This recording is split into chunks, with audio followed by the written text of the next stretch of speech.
Hello, everyone. Welcome back to yet another political episode. We have exciting news.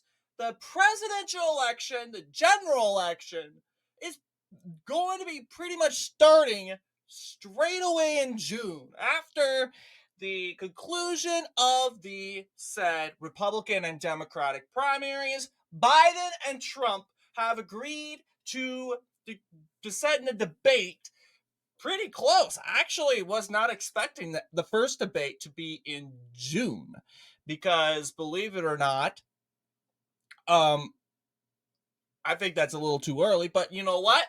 It is what it is. Uh, I think those. Well, actually, yeah, it says 2020 presidential debate, but it's actually 2024.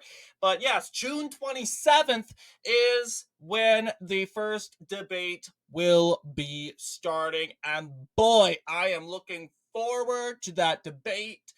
Donald Trump has a huge advantage against sleepy crooked Joe Biden. Sleepy crooked Joe Biden didn't even want to debate. But after months of pestering by Donald Trump and basically Republicans going on the offensive saying, hey, you know what? Biden campaign is so weak and they know what they did wrong. They don't even want to confront the American people. They don't even want to stick up for their policies. They're just hiding under a blanket and watching this while the scrutiny is going on. Joe Biden is so weak and incompetent that he can't even go out and address the disorder. And while that is going on, the Biden campaign is saying, you know what? It might not go well, but Joe Biden has to debate Trump if he wants to win. So, and we know this is going to be a long run for Joe Biden. Joe Biden most likely will not win this debate.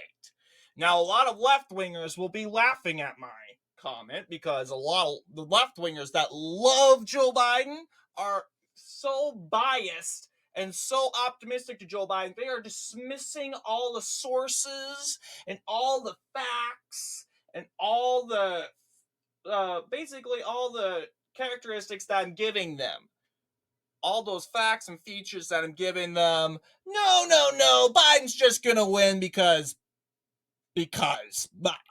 Biden good, Trump bad. That's all. That's their reasoning. And honestly, if Joe Biden was so mentally incompetent and he if he hadn't ruined this country and his job approval was much better and somewhat neutral, I think he would honestly defeat Trump in a debate. But now, seeing his current job approval, nothing, basically the economy, foreign policy, inflation, crime, immigration, Israel, Hamas, and direction of the country, it's not looking good for Biden, period. And plus, he has no advantage. Abortion's not on here. And to be honest, I think the Democrats should give Biden a big slap in the face. Sure, in the end of the day, Trump could be the one that got rid of abortion. If you think that's a good thing or a bad thing, that's your interpretation. But if the Democrats are looking at it as a negative thing, and they're not even accepting the fact and coming into the conclusion that, you know what? Roe v. Wade was overturned under a Democratic leadership. Joe Biden didn't see it coming. Joe Biden could have said, hey, you know what? He could have braced the American people, but guess what? Joe Biden, as president, let Roe v. Wade go down the hill. And honestly, some Democrats, they need to give him some brief on that. Not only that, Roe v. Wade went downhill under his presidency. This guy did nothing, no benefits for the American people. And the Democrats are saying how hard it is without Roe v. Wade. Well, you're basically saying you're suffering now before Trump, right? But suffering now compared to back when Trump is in office. Is that basically what you're saying? No, no, no, no, no. They'll go back and say it's not that bad. And then again, it obviously exposes that, you know what, they're just gaslighting. They're gaslighting to fellow Democrats, saying, I know it's such a shame that Roe v. Wade was overturned. I'm going to go vote for Biden, even though I'm literally bleeding through my pockets right now. We're just going to vote for him anyway. Am I like, you know what? It's just sad, really sad, and just frustrating. You're literally hurting, and we have people in California, Oakland, and abroad, California, New York, Illinois. They're complaining why we have a bunch of Walmarts and In-N-Outs. Well, In-N-Out closed one store, one location, but we have In-N-Out. We have Pasta. No, is it Pasta Sola? But I don't know. But a bunch of businesses, they're going around and they're closing a bunch of locations, and they're saying how hard it is, especially for those workers that work in those jobs. And they say, yeah, it's really hard. And a lot of them were Biden voters. What do you expect those voters to do? I don't expect those voters, I don't know what to expect from these voters. If they go and vote for Biden again because he has a D by his name, even though he was the main factor and contributor why you lost your job, and you're not benefiting financially, it's basically a gun to your shoe, literally. A gunshot to the foot. Like, you literally don't care if you shoot yourself over and over.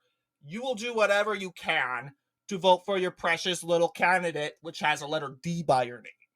And to be honest, it shouldn't be like that. Vote for the candidate that you know that you will succeed, others can succeed, and the country will succeed. Are you succeeding now? No. Are others succeeding now? No. Is the country succeeding now? No. So, what does that mean? Does that mean we should vote for re-elect Joe Biden? No. It's that simple. Democrats could have said, you know what? Joe Biden, he's not the guy. But Democrats decided to go renominate the guy who's caused Americans so much pain. So much pain. And they're basically saying, screw you, American people. That's all they're saying. Screw you, Americans. Screw you, hard-working Americans who work so hard and are basically bleeding through your pockets. Screw you. Your tax dollars and all that is ours. And that's how greedy and screwed up they are. And Donald Trump, he's saying, hang on. This isn't right. American workers shouldn't be feeling this pain.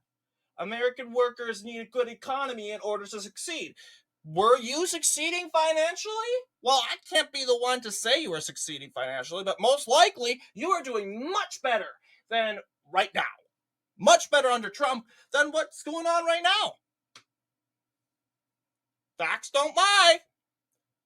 And if you want to be like MSNBC and just be pessimistic about it, go ahead. Go ahead. And play in with the democracy's in danger agenda. Go ahead. And I know we're getting a little off topic. We're talking about a debate. And I'm supposed to say, hey, you know what? Why is Donald Trump have a 20-point advantage over Joe Biden? Number one, there's a huge age difference. Despite Trump being near 80, Donald Trump isn't sleepy Don. Okay, he might be interruptive Don, which that probably would be a stake that could hurt him in the debate. I'm hoping he learned his lesson back in 2020. That didn't help him at all. That pretty much guaranteed a Biden win in the debate. We can agree on that. So we don't need interruptive Don. And honestly, I think Donald Trump should come on the stage as a humble leader. A humble leader that understands the sufferings of the American people and basically slam Joe Biden. Period.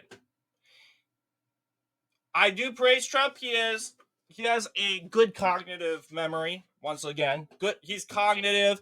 And the MSNBC, they go, look at Sleepy Don. He's falling asleep. Well, let's give him some credit. Joe Biden, compared to Joe Biden's going across the whole country.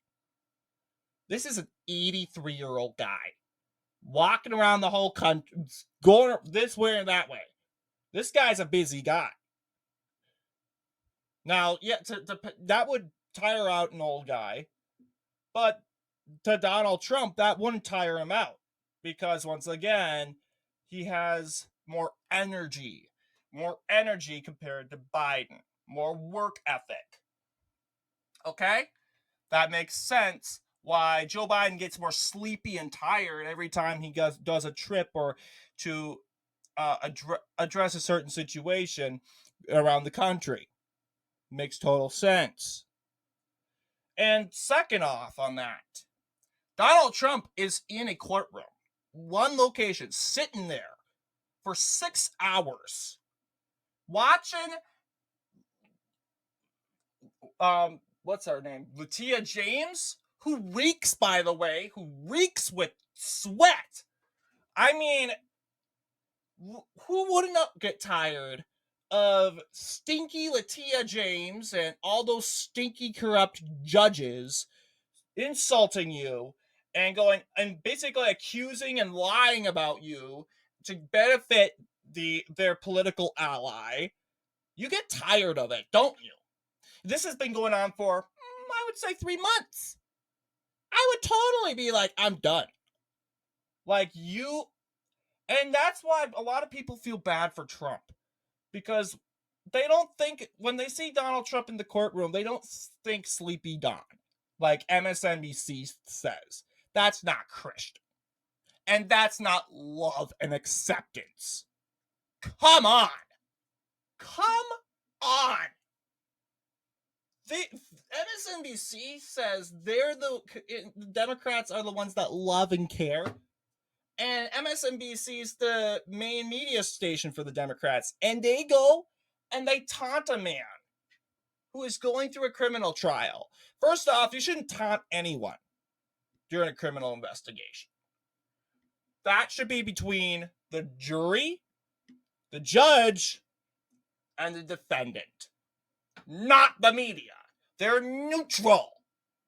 Of course, you can criticize, but MSNBC is basically following in the paths of the scourgers who scourged Jesus Christ, who laughed and mocked at him, at Jesus, and basically exclaimed, "Hail, King of the Jews," as they put a crown of thorns on his head and mocked him. They're basically doing the same thing to Trump.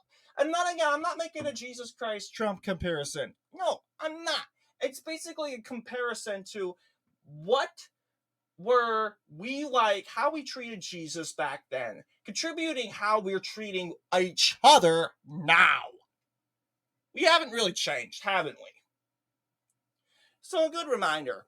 So yes, Donald Trump, like I said, energetic.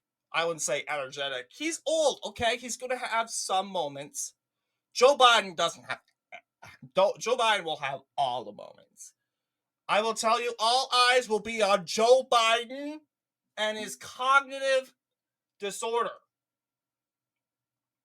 Joe Biden also says, first off, he says, "Hey, I will come and debate you." Well, finally, after 3 months of saying, "Hey, Joe, when's the first debate?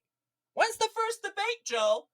And Joe Biden's trying to figure out, do that? Okay. And he says, finally, May 15th, 2024, "Okay, I'll debate you, Trump, but it can't be Fox News." Well, it doesn't work that way, Joe Biden, because we could come up and say, all right, but it can't be MSNBC and CNN and ABC. That basically eliminates all news stations, okay? I think we leave it up to the moderators, or basically, we can't trust having an MSNBC and CNN moderator. Are you kidding me?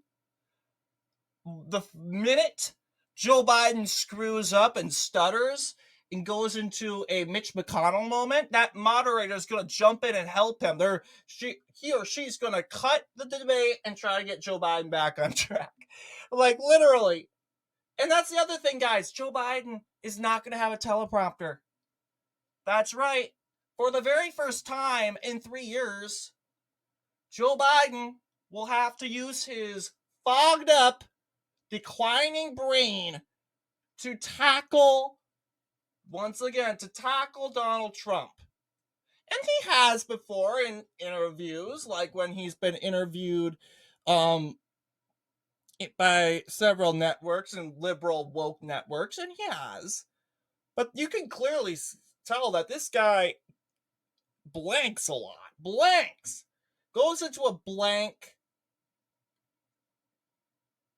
And overall, I don't think Joe Biden doesn't have enough rocks to throw in order and basically bricks to build to fortify himself from all the backlash that Trump is about to give him in the debate. Of course he has abortion. He has January 6th on it. He has the January 6th rock, the abortion rock to throw at Trump. He has trials to throw at Trump, criminal to throw at Trump. But let's see. Donald Trump basically says failed record, foreign policy, immigration, and basically all the issues that Americans actually care about to throw at Joe Biden. He's basically saying, Joe Biden, what are you doing? What are you doing, bud?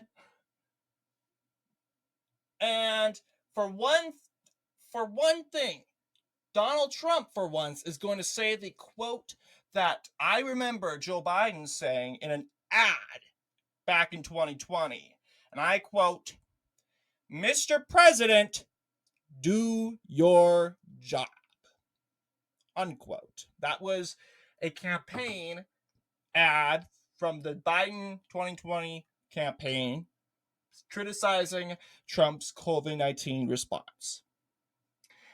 Well, it's going to be kind of funny if Trump uses that, because I don't know, maybe I don't know if Trump has, I mean, we got to acknowledge Trump is not really humble, and I mean, I wouldn't say it's a weakness, I guess.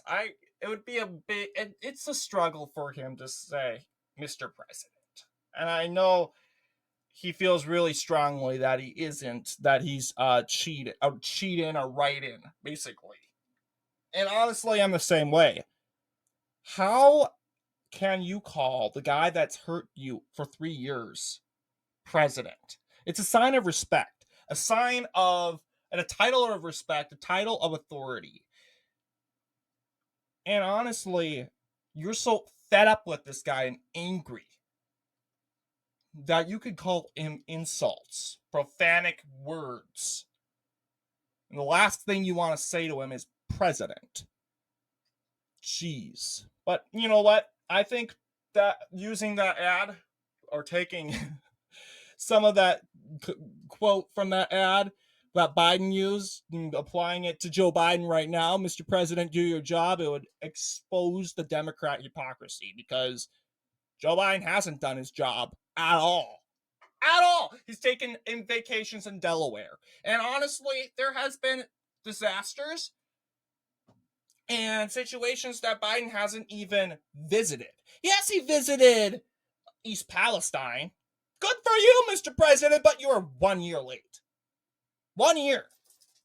Good for you. And and by that time, people are just mad at him for showing up. It would be best if he didn't show up.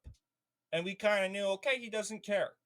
And him showing up, and we know why he's showing up to East Palestine, because it's because of the poll numbers, right? The poll and all that stuff. And that made it worse, because it exposed it. Clear as day. I'm here to show my great compassion and love for the community of East Palestine. Really?